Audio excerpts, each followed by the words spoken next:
Well, ladies and gentlemen, I don't know where Rich went, but Here's the next one.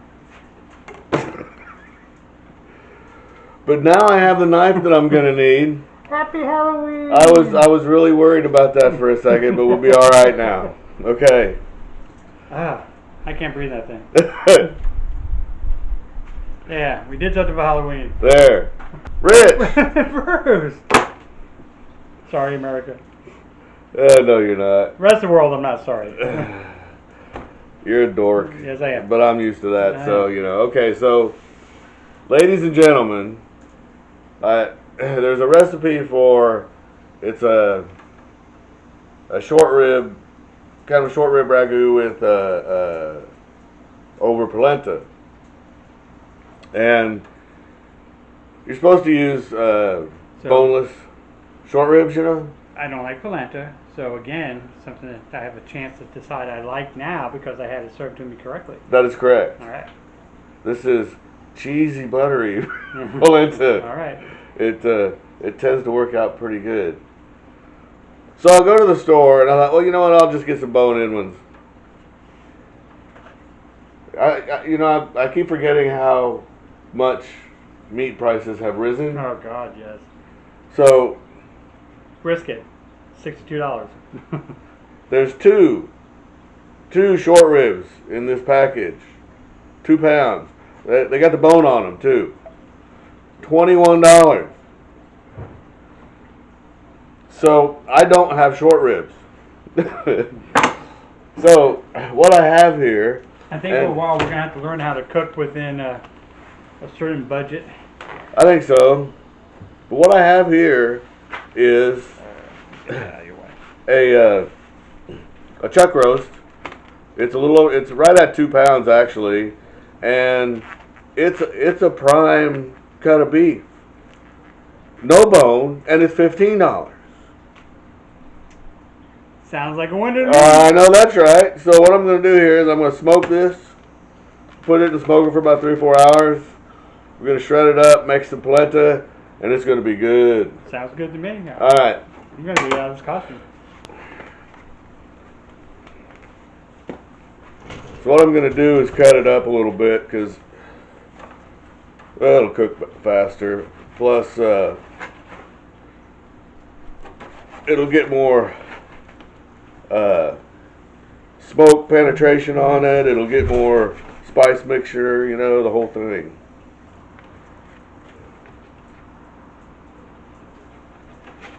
So, in a previous video, I made a curried mussel dish. Okay. that according to Rich is going to be up there. Right up there. All right. And so I made this Indian-based spice mixture to do that, and I figured, you know what, I've still got some left. It's different, you know, it's not the same old barbecue rub that you use all the time and stuff like that, so I figured why not. So we're going to put a little salt and pepper on here first. Yeah, that's kosher salt. That makes it even better.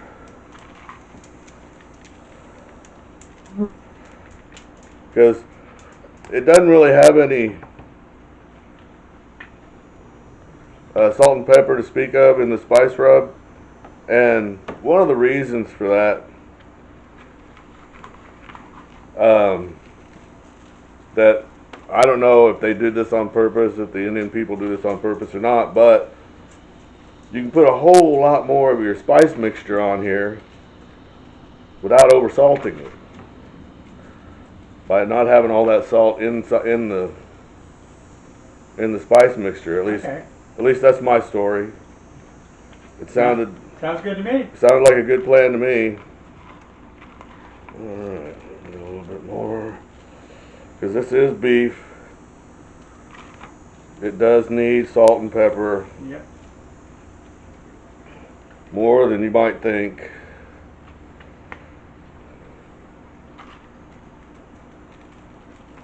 Not according to my wife.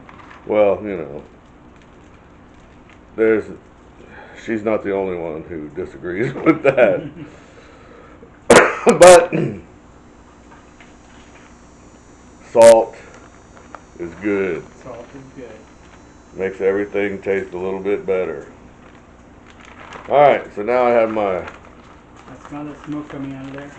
my spice rub. I'm not seeing the smoke yet, but I'm smelling it. So I'm going to put this in the smoker for 2 hours at about 225. Then I'm going to take it out and I'm going to wrap it in aluminum foil for 2 more hours. I want to have some of the juice from the meat left, so if I wrap it after 2 hours, then it'll have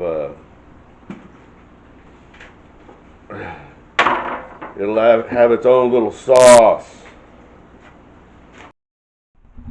Well, now that he snuck it in there on me. Oh, there you go. Okay. Alright, so we went with a different rack, the one that's actually going to fit, and we're good to go. Because of miracle science, And meeting Bruce's banner. and the smoker being fired up, there goes that. Look at all that meat. Looking good, ladies and gentlemen, looking good. Alright, so this has been in there about 2.5 hours or so, and And it's hot. and I got a facial. Alright, That's so not the first time. yeah, I am going to, This one just didn't have a surprise with it. so I'm going to wrap these up in aluminum foil for the last couple of hours, because what I'm looking for is, They're looking good. they are looking good, to get some of the juice from the meat, so I can basically have it make its own sauce. Hey Rich, well, I've got me some boiling water. What are you going to make with that boiling water? I am going to make some creamy parmesan polenta. You know, I think that's stunning and brave. Using your wife's placenta like that. I think that's nasty. So I'm not going to do that. Don't knock it unless you tried it, Bruce. So I'm not going to do that, Rich. I got 7.5 cups of water. I'm going to add 1.5, 2 teaspoons of salt and pepper. So I'm going to be making a salt and pepper mixture here soon. And I'm going to add a pinch, like it's about here, of baking soda.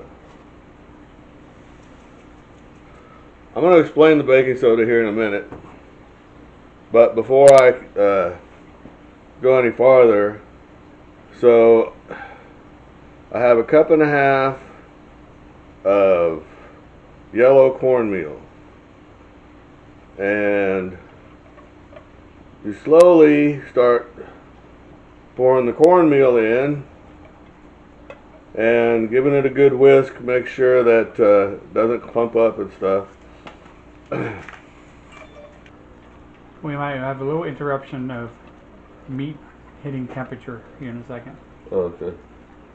That's fine. That's going to be on here for a while. Well, and then they need to go 10 degrees over that. But it's going to yell at us. That's looking Right. good. That's taking it up already. Nice. Yeah, so, okay, so now I'm going to put the lid on this, and I'm going to let it go about 5 minutes, and put it on about medium.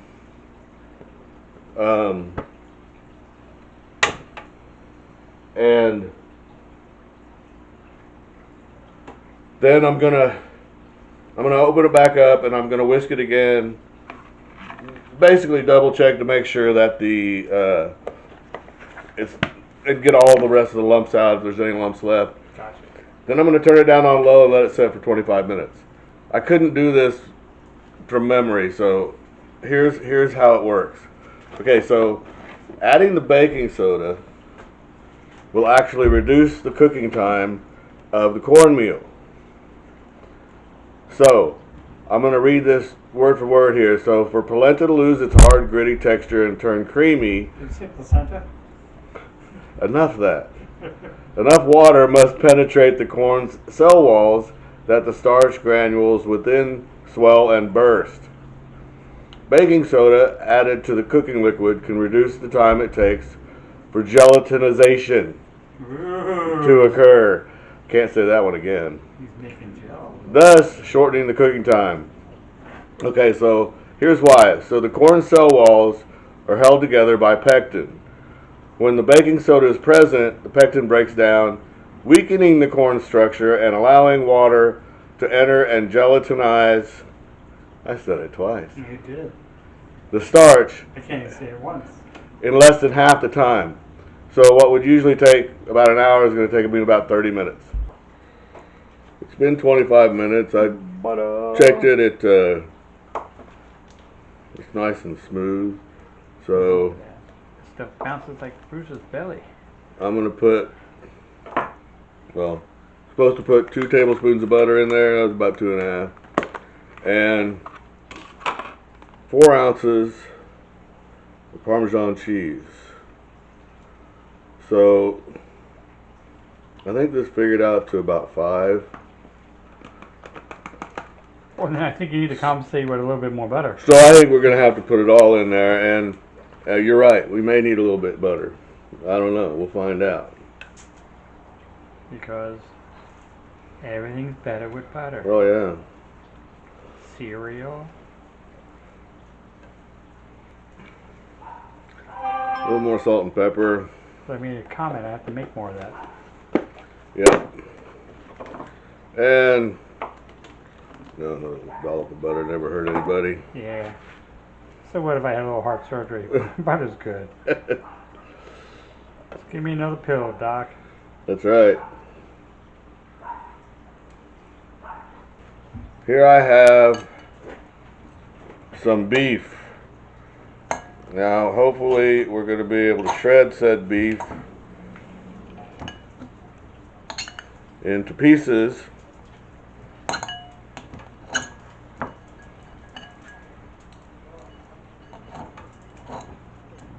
with the forks. And it's, you know, it looks like it's actually working.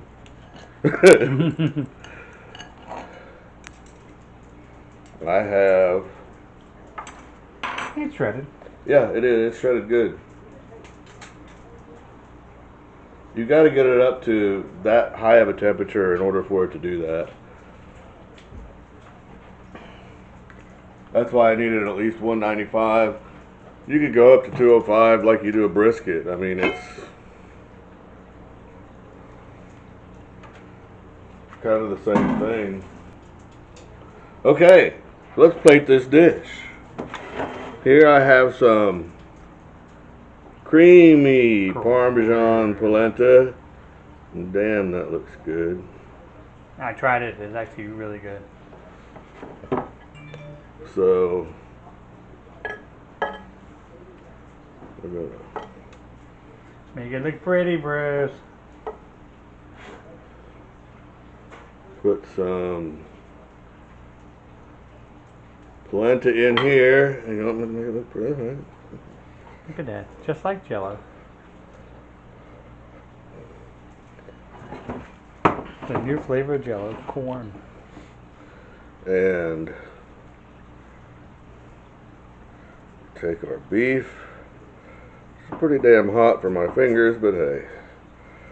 See what it's doing for you, America? And worldwide. Ow!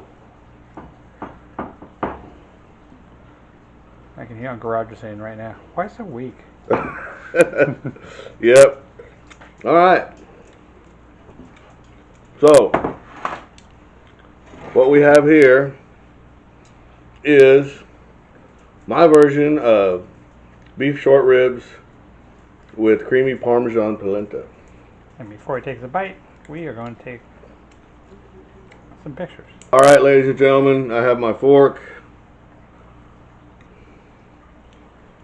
Get me a good fork full of polenta and get me some beef.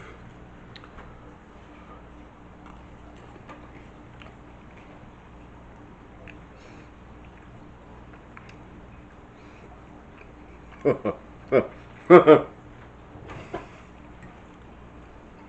going in for seconds. I really love it when things turn out a little bit even better than you thought. Oh my god! So you get the cheesy polenta first, and then the beef comes in afterwards. You get that good beef flavor. A little bit of smoke on it. It's nice and tender because, well, it's been in the smoker for 4.5 hours.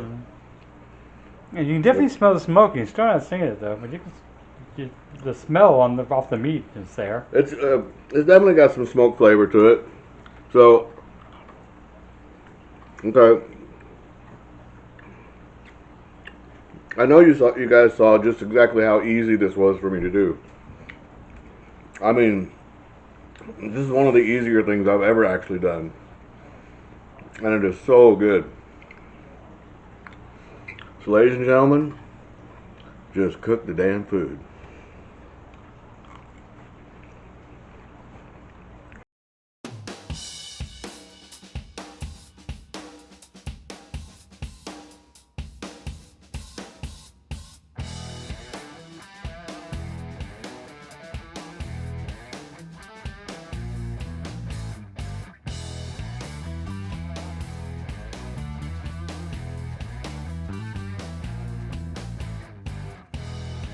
What are you going to make with that boiling water? I am going to make some creamy Parmesan polenta. You know, I think that's stunning and brave. Using your wife's placenta like that. I think that's nasty. So I'm not going to do that. Don't knock it unless you tried it, Bruce. So I'm not going to do that, Rich.